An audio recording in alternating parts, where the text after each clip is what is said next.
हर हर महादेव। आप सभी को सदाशिव योग एंड मेडिटेशन सेंटर में आप सभी का स्वागत है। जो भी लोग हमारे चैनल पे नए हैं, हमारे यूट्यूब चैनल को सब्सक्राइब करें, इंस्टा और फेसबुक पर भी हमें फॉलो ज़रूर करें।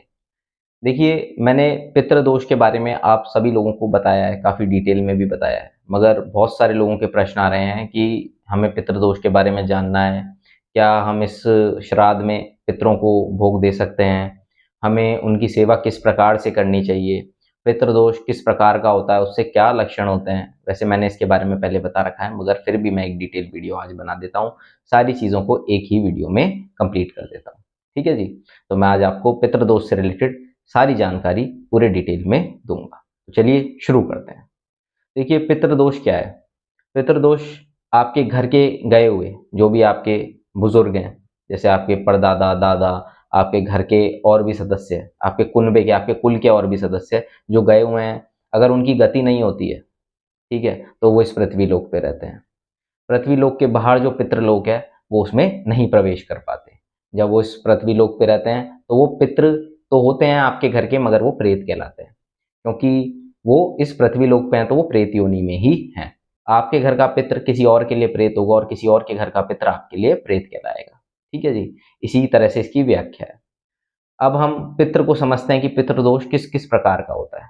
मैंने बताया भी है कि पितृदोष मुख्यतः 3 प्रकार के होते हैं।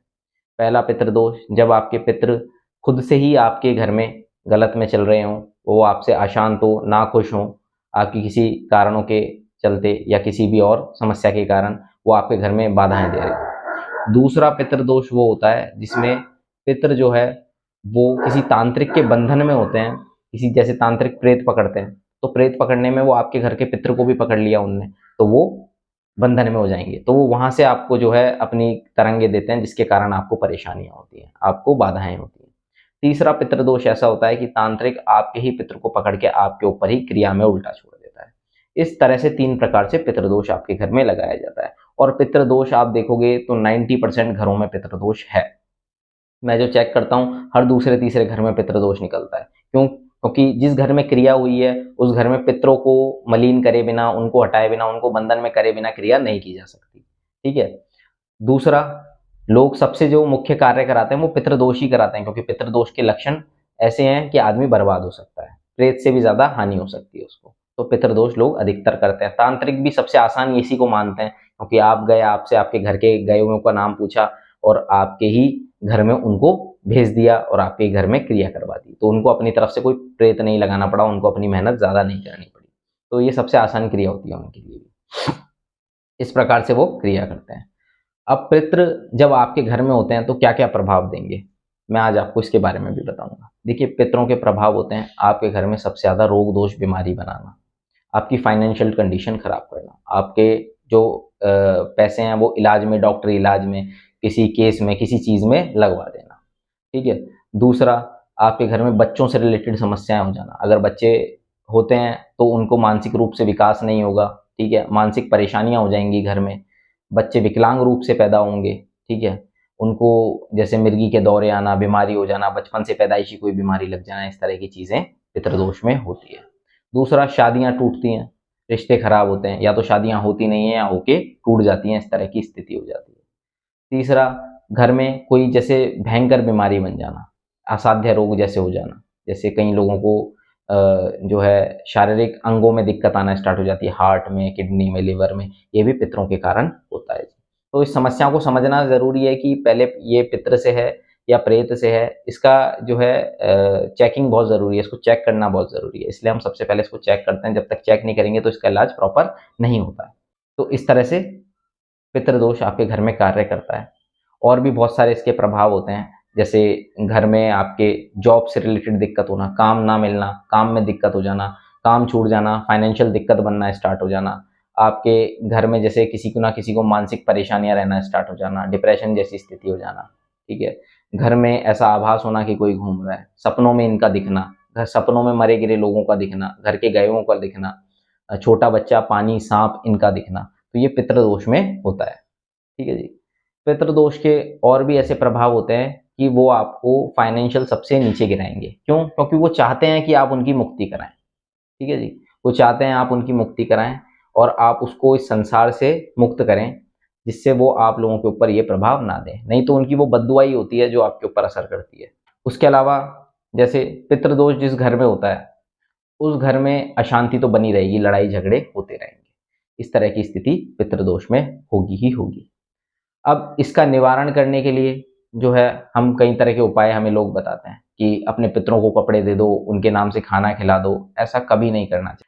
लोग अमावस भी निकालते हैं, बताते हैं लोग उनको अमावस निकालना स्टार्ट कर दो। ऐसा आपको नहीं करना चाहिए, क्योंकि आप उन्हीं पितरों को भोग दे रहे हो जो आपको तकलीफ दे रहा है, और वो आपको दिक्कत देना स्टार्ट और कर देगा। पूजा के बाद, इनकी सेवा के बाद लोगों की और दिक्कत बढ़ जाएगी, ऐसा होता है। तो उसका कारण यही होता है जी, कि आपके पितर आपको और परेशान करने लग जाते हैं। तो आपको अमावस को इनको पूजना इस प्रकार से नहीं चाहिए। आप दीपक जला सकते हैं, अगरबत्ती कर सकते हैं ज़्यादा से ज़्यादा, उससे ज़्यादा आपको नहीं करना चाहिए। भोग विलास नहीं देना चाहिए। आपको क्या करना चाहिए, इनके नाम से दान देना चाहिए। गौशाला में गायों को चारा खिला दो, पक्षियों को जो है दाना डालो, ठीक है। गली में जो स्ट्रीट डॉग होते हैं उनको आप खाना खिलाओ, ठीक है। मछलियों को दाना डालो। इस प्रकार से पुण्य करते रहो, गरीबों को खाना खिलाओ। तो इस तरह से आप पुण्य करते रहोगे तो आपके वो पितरों तक पहुंच जाएगा। आपको यही प्रार्थना करनी होती है कि हमारे पितरों तक पहुंचे। लोगों को पीने का पानी प्रोवाइड करो। इस सब चीज़ों से जो है पितृदोष को आराम मिलता है, पितृदोष खत्म होता है। मगर जब वो क्रिया में करा हुआ या किसी तांत्रिक के पास है वो आपके पितृबंधन में, तो आपको उसको हवन विधि द्वारा ही छुड़वाना पड़ेगा। लोग घर में पितृदोष को हटाने के लिए हवन करते हैं, गया तक चले जाते हैं जी, गया पेवा लोग चले जाते हैं, तो उनके पितृ मुक्त नहीं हो सकते जी। क्यों? क्योंकि वो पितृ वहां मुक्त होंगे जो आपके घर को छोड़ के जाना चाहते हैं। जो अपने आप से लगा हुआ पितृदोष है वो वहां मुक्त हो जाता है, श्रीहरि विष्णु के चरणों में चले जाते हैं वो। मगर और जगह इनकी मुक्ति नहीं हो सकती। जब वो तांत्रिक क्रिया में है, बंधन में है, तो वो मुक्ति उनकी नहीं होगी। उनकी गति नहीं हुई है, अभी उनका समय ही नहीं आया। तो उनका समय लाने के लिए हमें अपने ईष्ट को भोग देना पड़ता है। भगवान शंकर को हम भोग देते हैं, और अपने जो भी बाबा की कृपा हमें प्राप्त है, जो भी विद्या हमें प्राप्त है, उससे उन चीज़ों की मुक्ति कराते हैं। आपके घर के पितरों की मुक्ति कराते हैं। तो इस प्रकार से आपको पितृदोष से जो है आराम मिलता है। आप सभी लोगों के बहुत सारे प्रश्न थे, उसके भी मैं 2 प्रश्नों के जवाब देता हूँ। जो मुख्य प्रश्न है, जो मैंने सोचा कि आपको इसका जवाब देना चाहिए पितृदोष से रिलेटेड। जैसे आप लोग पूछ रहे थे कि पितृदोष हमें ही क्यों परेशान करता है घर में? और भी लोग हैं, और भी भाई हैं घर में, उन लोगों को इतनी दिक्कत नहीं है जितनी हमें है, ठीक है। और लोग सुखी से हैं, हमें दुख क्यों है? पहली बात तो आपको इस प्रकार से सोचना नहीं चाहिए, ठीक है। फिर भी अगर मन में ये सवाल आता है तो इसका जवाब मैं आपको देता हूँ। देखिए, जब पितृदोष प्रभाव देता है तो उनके ऊपर ज़्यादा प्रभाव देता है। या तो वो अपनी पुरानी प्रॉपर्टी में घर के लोगों को, जो घर के पूर्वजों द्वारा दी गई है, उसमें रह रहे हैं। कई लोग उसके अलावा भी रहते हैं, जैसे कहीं बाहर भी रहते हैं, फिर भी उनको दिक्कत होती है। तो इसका एक और प्रभाव होता है सबसे बड़े को घर के या सबसे छोटे को। चलिए, मैं ये भी देखता हूँ कि घर के मिडिल में जो बीच में है उसको भी दिक्कत हो रही है, वो अपने घर में भी नहीं रहता, उसको भी दिक्कत हो रही है। तो उसका प्रभाव एक ही होता है। पितृदोष सबसे ज़्यादा उसको इफेक्ट करता है जो घर में सबसे, जिसे कहते हैं ना, सबके बारे में सोचता होगा, मन से साफ होगा। तो पितृ भी जानते हैं कि ये हमारी गति करा सकता है, तो वो उसी को सबसे ज़्यादा परेशानी देते हैं, जिससे वो उसकी गति हो जाए, ठीक है जी। तो इस प्रकार से ये होता है।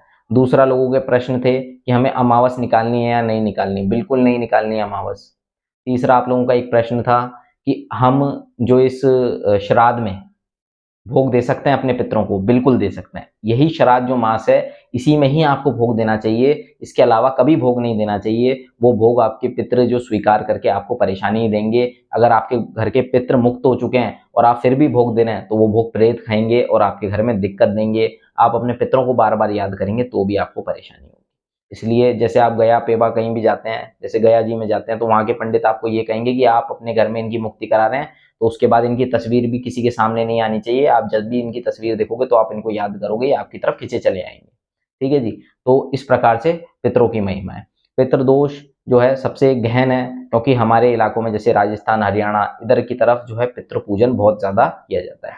कई लोग पितरों से कार्य करते हैं। पितृ लोग अच्छा भी कार्य करते हैं, घर की सुरक्षा भी करते हैं, लोगों को जो है बताते भी हैं। बहुत सारे मेरे जान पहचान वाले हैं जो पितरों से ही पुष्टि करते हैं।